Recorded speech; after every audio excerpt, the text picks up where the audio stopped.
part. The hotel, motel, and then the short-term rentals. And then we got the cottage acts, the cottage food and the cottage industry. They're two different ones. The cottage food program is what I was talking about with the food, and the cottage industry is you can have your home as a business, but not necessarily a business where people are coming and doing like an auto shop. You would have to go for either like the rezoning or a C. Essentially though, what I read though with the cottage industry, you still have to apply for a CUP. But I know like South Rim, they don't want that, right? So this, me as a realtor, that type of knowledge I want when people are trying to buy. Hey, oh, we're trying to start a business? Well, I really don't recommend you going to South Rim then, because that's not what they're trying to do there.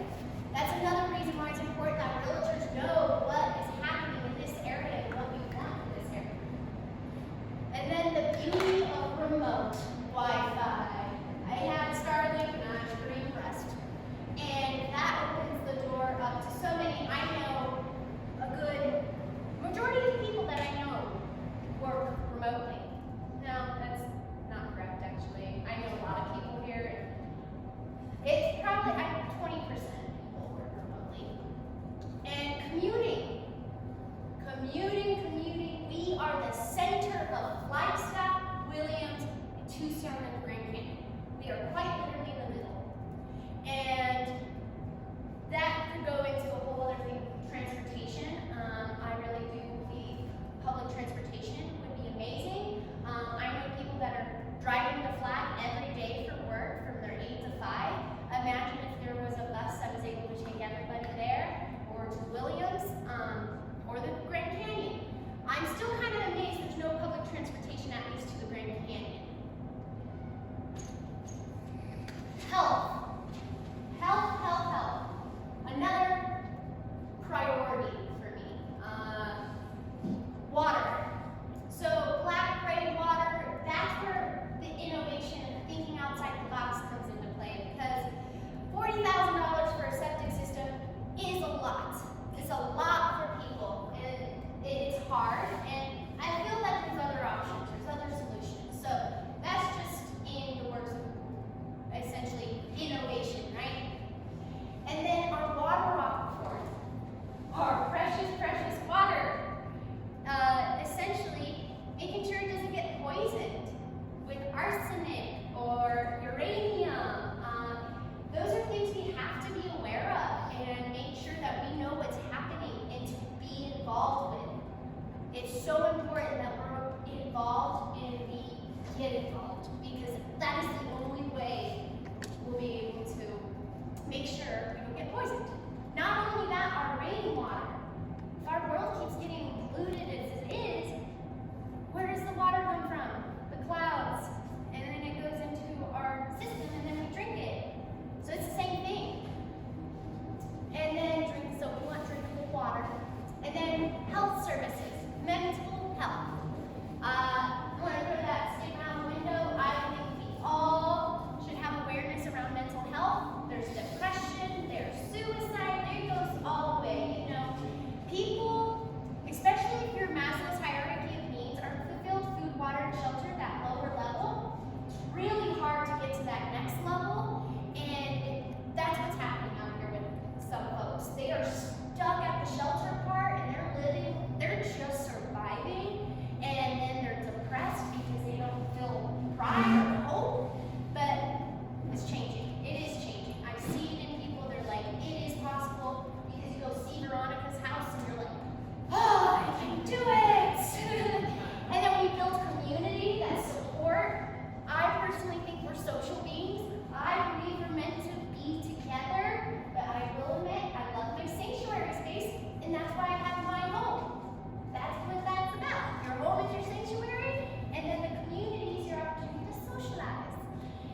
free.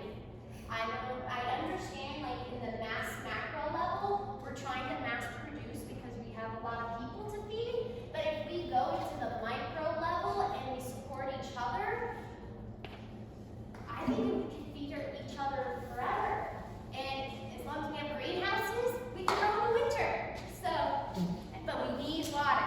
Most importantly, we need water. And then intentional products. So that is products with the cottage food and the commercial kitchen. So that canned green beans is in a glass jar versus aluminum that is, has a spray, but aluminum is not good for you, and that's what the food is being stored in, right? So looking back at like alternative products that are pure and simple. And I get like cost and all that has come into the play, but that is another reason why economy is so important. If we can raise economy and people's income, then we can afford those things. And we know with inflation, I spent $50 on berries and bananas, and oh gosh, I got literally, it was like berries, bananas, and another thing, and I'm not remembering, it was $50, and I was just like, whoa. And now I have to soak these berries and blueberries in vinegar and water because I don't know what's on it. It would be awesome to not have to worry about that, to live with trust. So, safety, law enforcement. So we have multiple agencies that oversee law enforcement. So the Forest Service, Sheriff, and DPS. DPS does have a couple houses here, and then Sheriff, they come out here as much as they can. They do all of like Coconino County, and they have a large district essentially. Top issues: Forest Service enforces archaeological site damage, illegal dumping, unauthorized roads, and wildlife disturbance. And the county sheriff enforces on state land, similar issues to the Forest Service. And then the sheriff's response time varies, limited by the area coverage and the patrol number. So the Department of Public Safety, DPS jurisdiction, primarily on Highway 64 and 180, they focus on traffic safety, which those highways are a whole other topic. I don't know, with communicating with ADOT, that highway is so dangerous. It is so dangerous, especially if it gets closer to Valley. Honestly, I'm like, why am I going 65 when people are pulling out of access points? There's a blind spot in that corner. It would be amazing to see some sort of speed limit slow down or something. Personally, I fear where I pull out because I'm on a hill right there, and I'm just like, and I pull on the left side and I just drive until I know there's no one behind me. So that's the kind of stuff, we worry about out here. Also, the head-on collisions. It's common. I know multiple people actually who have passed away in this community because of the head-on. So it's in the heart. And then fire protection. So right now, Tucson and High Country Fire Department, they're the ones responding, but they need more support, or we might lose their support.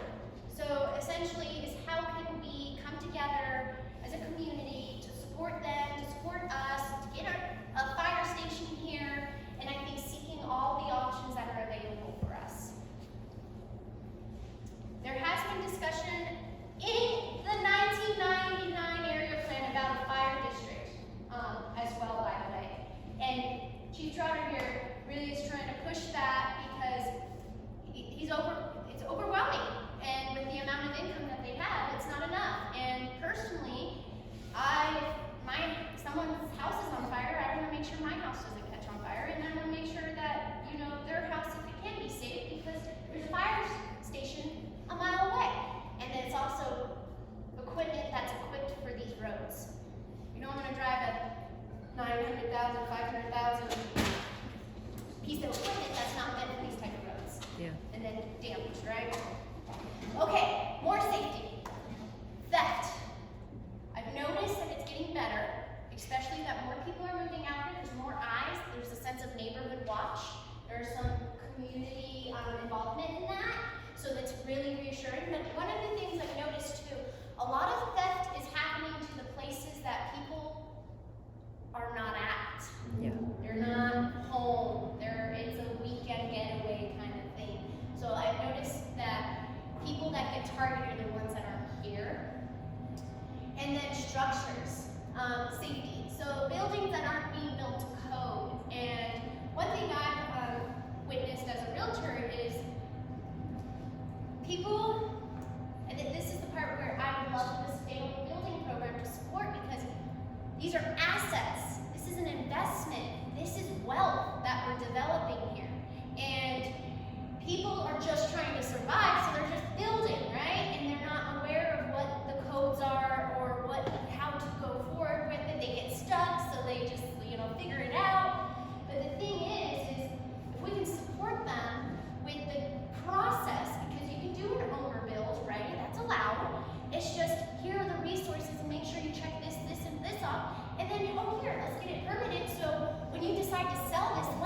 property. But it did say real estate, right? Real estate is real property. That's when your property is affixed to the land. If you have a, let's say, a tiny home on wheels, that's personal property on vacant land. But if you permanent and set it, that's real property on land. It's affixed. So then the value just, so there, you've developed wealth, right? In this area, let me tell you, it's only going this way with property. Abandonment. So, personally, this is what kind of triggered it all, why we're here today. There's a lot of abandonment happening, and it's happened for years and years and years and years. And we hit a major peak in growth around COVID because people are trying to get out of the city, affordability, all of that. And then now they're like, I don't want to live here anymore. And they left and they literally abandoned. The other effect is the Airbnb short-term rentals. People, some people weren't doing it right. They were just, let's stay here. And then after the ordinances came, it kind of filtered the people that were just, I would say, exploiting the land, not even being a part of the community, just outside and doing it. Those are the people who have left and abandoned and no longer come to this community and see what they have left. That honestly really frustrates me because it's just straight disrespect to the land and the community. And it would be amazing as a community and the support of the county and however we can do that, to have a system, a program that, hey, we notice you don't live here anymore or you're not involved here, we help you clean it up. And if they retaliate, I don't know. This is why we're having this discussion, because we need to discuss this. It's an uncomfortable conversation for some, but it's really important that it's discussed. And then roads. So roads, I have a very clear understanding that the county is not able to support us in that, which, okay, that's okay, because then we have to do pavement, is what I read. So if we get support from the county to go all the way to pavement, which I don't think all of us want pavement roads, we just want to not be like, right? So it would be amazing to have a community effort to figure out how we can develop our roads in a standard that's still safe, quality, and efficient, and sustainable. So it sustains. And then pedestrian accessibility. How amazing, personally, and this is a personal opinion, it would be to be able to ride a bike or walk from my house all the way at 180, way out there, all the way to the junction safely. Because there's so many people here actually that do not have vehicles. They walk. And guess what they're walking on? Highway 180 or Highway 64. I personally, my car did not start a couple months ago, and I said, I'm walking home. I'm just going to do it. I wasn't going to call anybody, and I walked 2.5 miles, and I walked under the power lines. And it was muddy, and I was like, oh my gosh, I would love to be able to walk on that pavement, but I was like, I don't want to get hit. And another thing with that is in the junction area, legally, none of us can technically cross from Grand Canyon Inn to the Flint Park, to Raptor Ranch, or go to the other side to the hardware store. Technically, that's jaywalking, right? So some sort of crosswalk would be amazing, and it would slow traffic down right there. Because you see some people going 65, just, and you're just, whoa. Okay, and potentially in that junction area, either a red light, a stop sign, or a roundabout, just something to slow that traffic down. Not only for safety, but for, oh wow, look at Gaston. Oh wow, look at a market. Oh wow, oh look at over there. One thing I always say to people is like, oh, did you go through Valley? They're like, oh, you blinked. Okay. Yeah. That's what happens. Yeah. People are just, and if we had a way to stop people right there, to get a breath, a moment of, oh, well, look at this, oh, food, oh, look at that. So not only safety, but also economic. Okay, we're getting here. Education.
Do you know the Arizona Trail is just right behind us?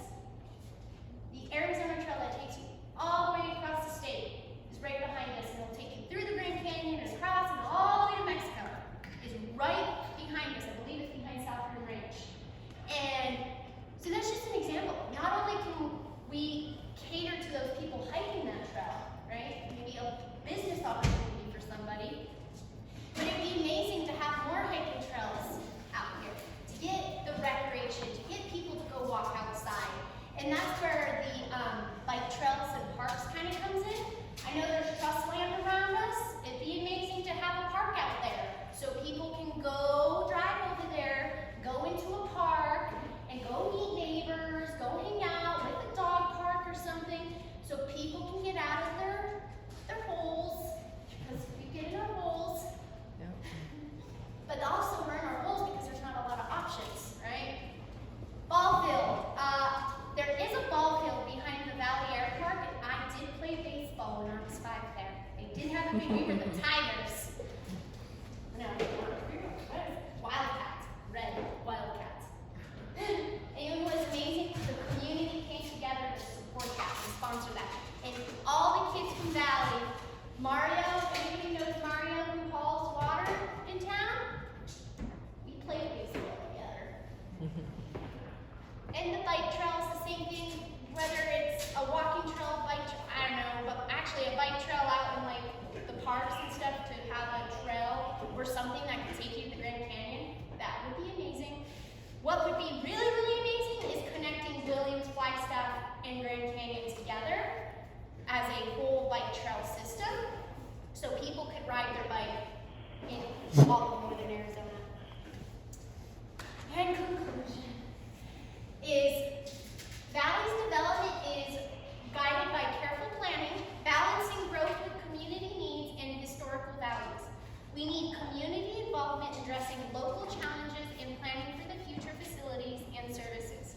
Strong commitment to maintaining quality of life through proactive initiatives. And lastly, this is what innovative alternative lifestyle means to me. It's a lot, I'm gonna read it, but it's really true from my heart. And after this, we'll kind of open it up to the floor, and I want to hear your guys' input on what that is. And I would love to essentially kind of get an idea of what innovative alternative lifestyle means to all of us. Okay, so the concept of innovative alternative lifestyle represents a transformative approach to everyday living, challenging the status quo from adopting practices that are not only unconventional but often more sustainable and community-oriented. At the heart of this concept is the desire to redefine what constitutes a fulfilling life, moving away from material wealth and conventional metrics of success.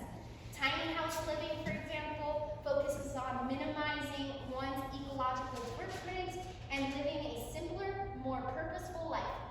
Digital nomadism leverages technology to embrace a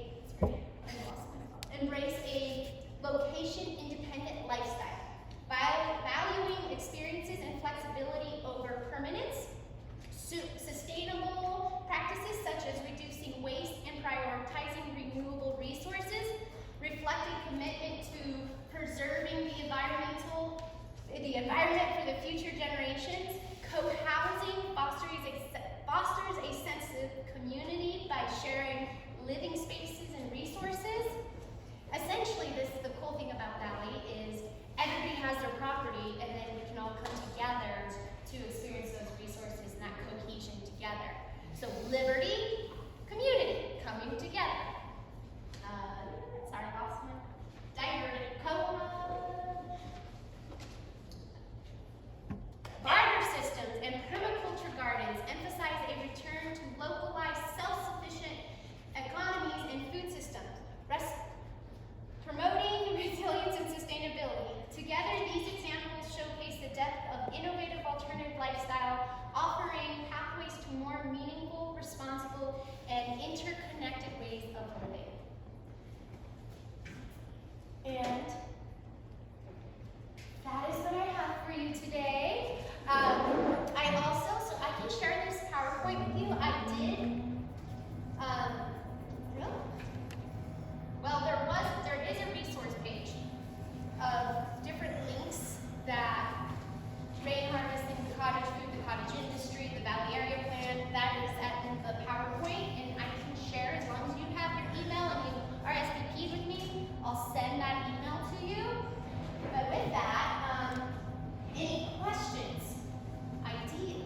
start with questions. Any questions?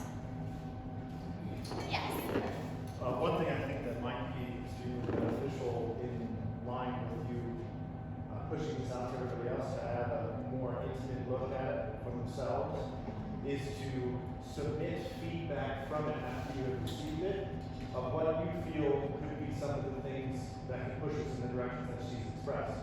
So you can put in your 2 cents into that and then submit it forward, and then you can kind of collect everybody's ideas on how they feel about all or whatever. The one specific thing that pertains to you specifically that you really care about, or all of it as a whole, and putting your 2 cents, putting your perspectives onto it so that it can become a collective information understanding of the community standard, or at least here. We can try to push out to more people in the community too to have that opportunity as well, and that can go forward into the development of the Valley area plan or other things, development of any other kind of program that somebody showed interest in. We can try to collaborate and find ways to bring that about. And I think that would be extremely helpful. Absolutely. Like I said, or like I want to say, is this is the first of many.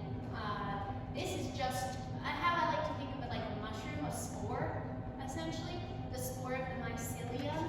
This is the start of having the conversation. The last time we had a conversation like this was in 1999, from my understanding, right? So that's what today's about. It's just to bring it back to light and to also marry it to the comprehensive plan. That is happening right now.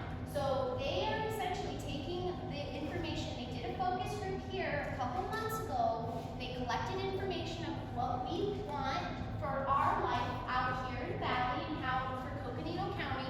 And now they're doing the final draft, which there's, I see Post picked it up. There is an open house tonight at 4:30 to 7, and you can go give your input. So essentially, one of my reasons that triggered this meeting today was like, I really think it's important that we understand what kind of lifestyle we want out here. And that's why your input is so important, especially as I advocate for this area. It's so important to know what we want for this area.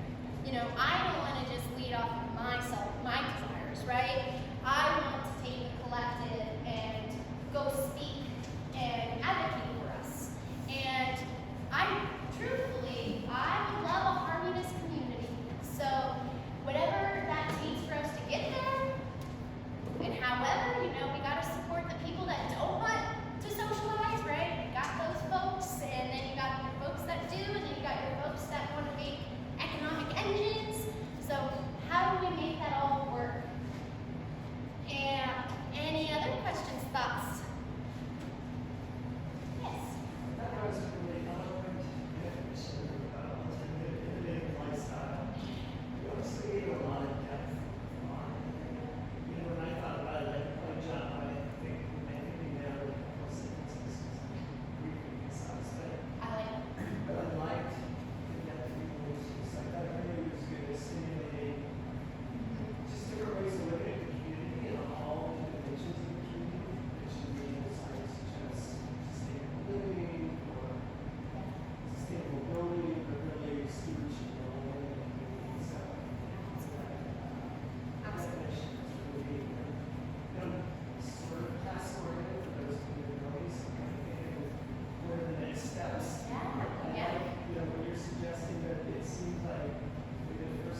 supervisor here in District 1, and I just love Miranda's enthusiasm and passion for this community, and I'm so appreciative of all of the time we've been able to spend, and certainly the invite out of here to meet all of you. And I have not spent a lot of time in Tucson Valley and the Grand Canyon, but I've never been to this site, which is pretty cool to see.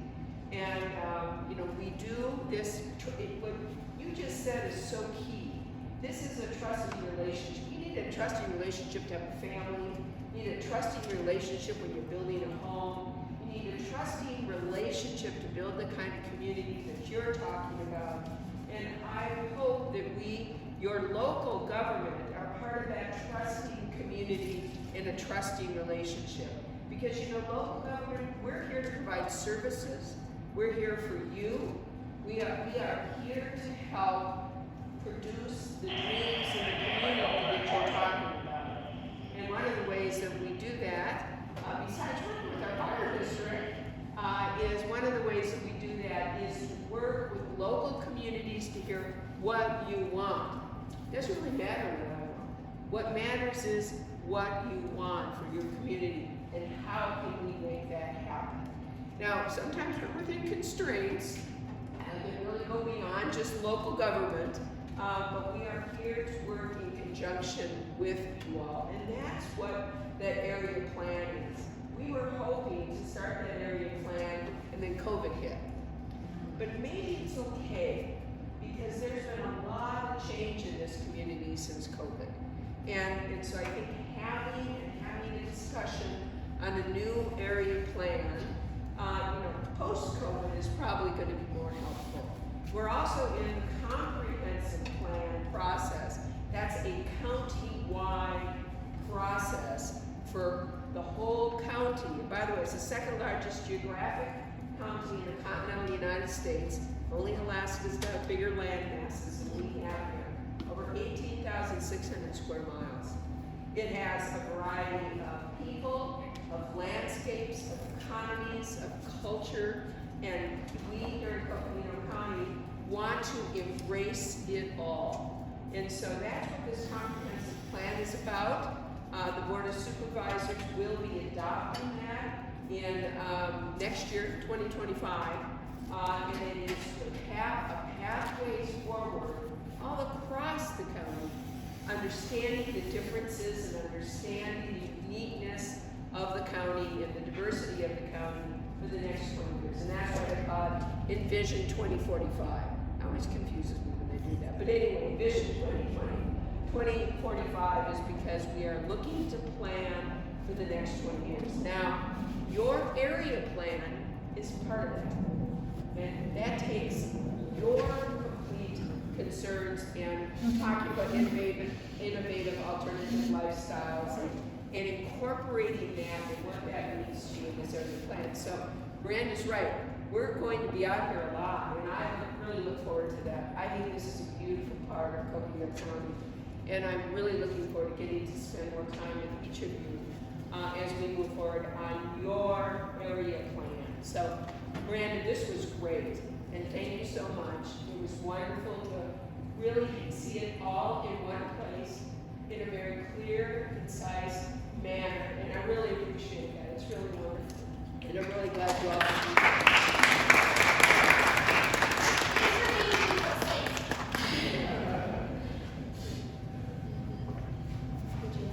Sure, yeah, I work for Coconino County. I'm chief practice. I'm at the Government Affairs Department. Our office is on the second floor down in Flagstaff, but we actually have an 18,000 square mile office. I'm happy anytime I can get out of the building, so I'm glad to be here.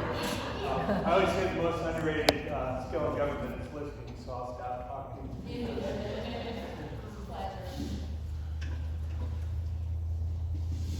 Go ahead. I'll make it quick. No. My name is John Saltonstall. I'm Coconino County's Economic Development Director. It's a new position. Been with the county now for 8 weeks. This is my 8th Tuesday.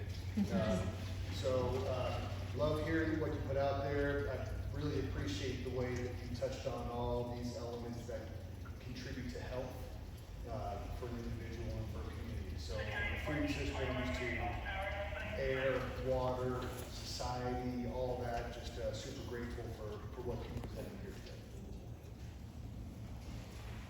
Would anybody else like to introduce themselves? I'm not with the county. I'm not a government entity. I'm a private 501c3 fire department. Okay, so nobody pays taxes to support your fire department. We don't get any money from the county. We don't get any money from the state. We don't even get any money from the federal government. We don't even put in for grants, government grants, because we are a 501c3 and they end up in the trash.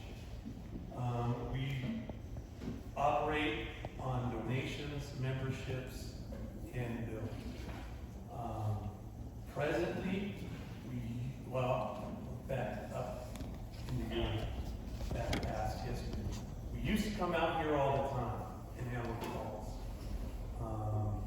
But we were handling around 60 calls, basically anything north of mile marker 210, we declared it as valid. We were responding to about 60 calls a year up here. And we weren't getting any memberships or people paying their bills. And I can't operate without revenue. I can't buy a $500,000 fire engine without revenue coming in. So at that time, my board of directors, I do have bosses, my board of directors said no more responding anything north of mile marker 210, has to have a contract before we come. So it gets a little confusing because of that, because what will happen is if you have an emergency out here, you call 911, the 911 center looks at and says, well, it could be Tucson, or it could be fire.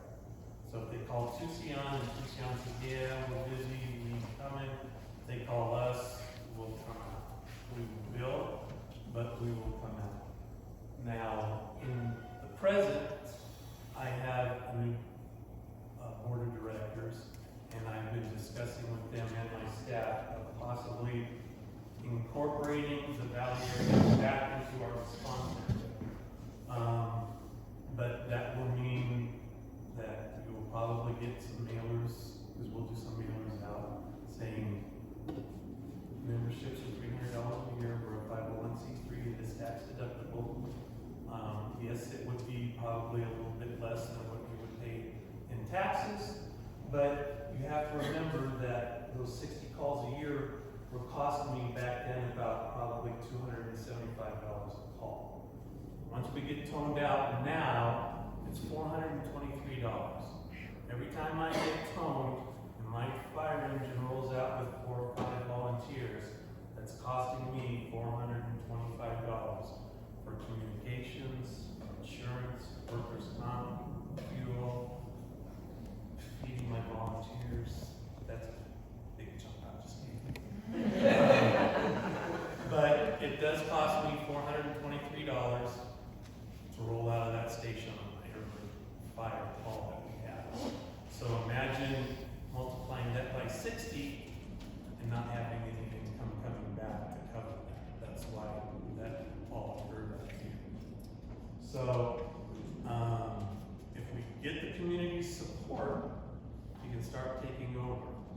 Now, I have tried several times to become a fire district, but vacant land, property owners outnumber people who live here in structures over 20 to 1.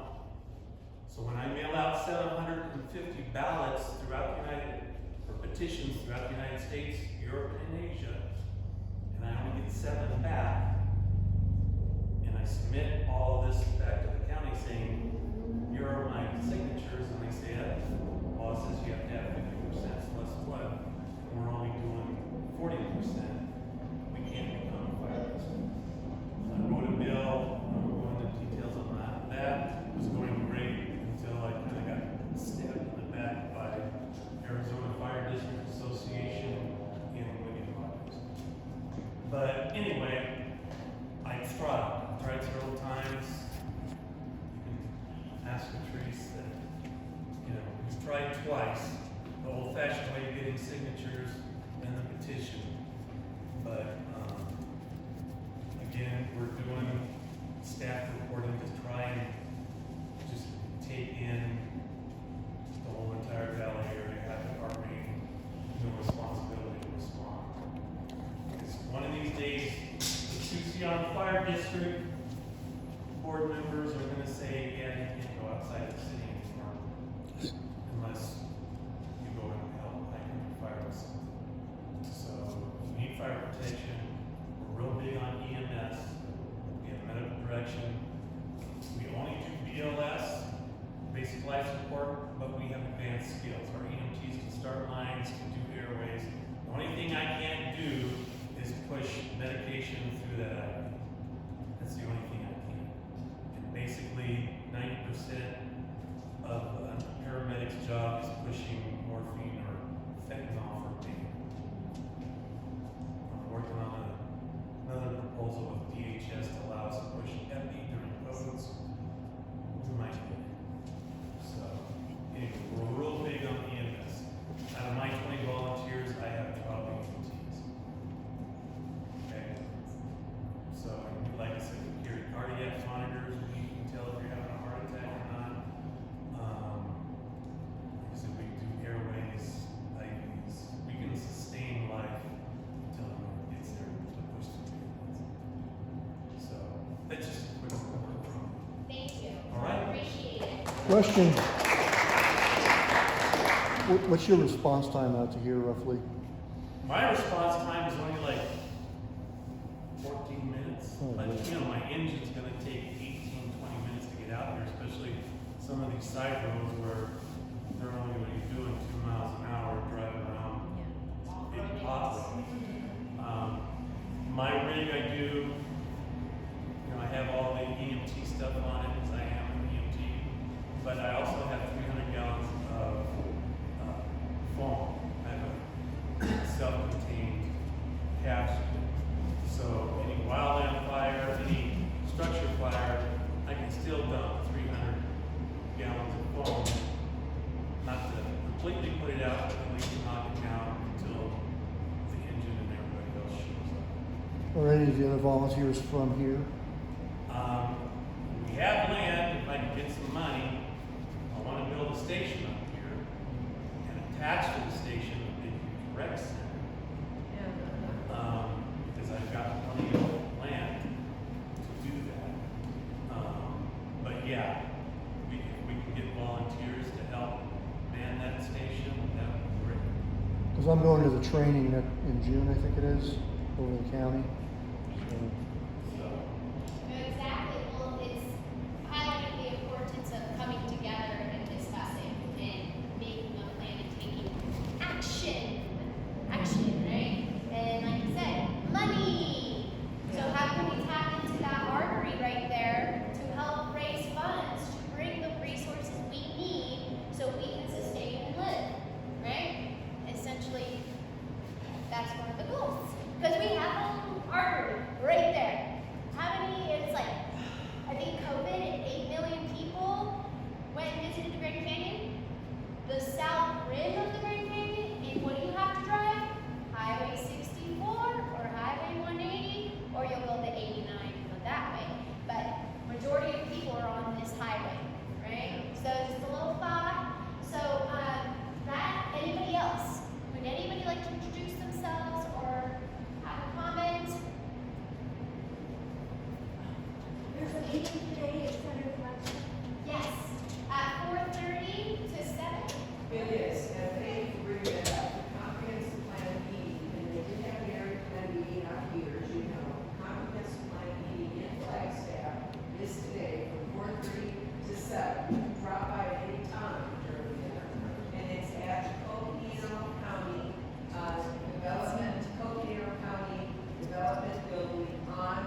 Coconino County, emphasizing District 1, emphasizing Tucson, Grand Canyon, and others.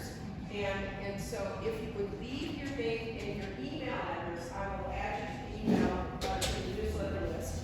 They come out approximately every 6 weeks, and I also have my card there. So feel free, if you've got questions, concerns, I'm your supervisor. You can call me, and I'm there to help. So please.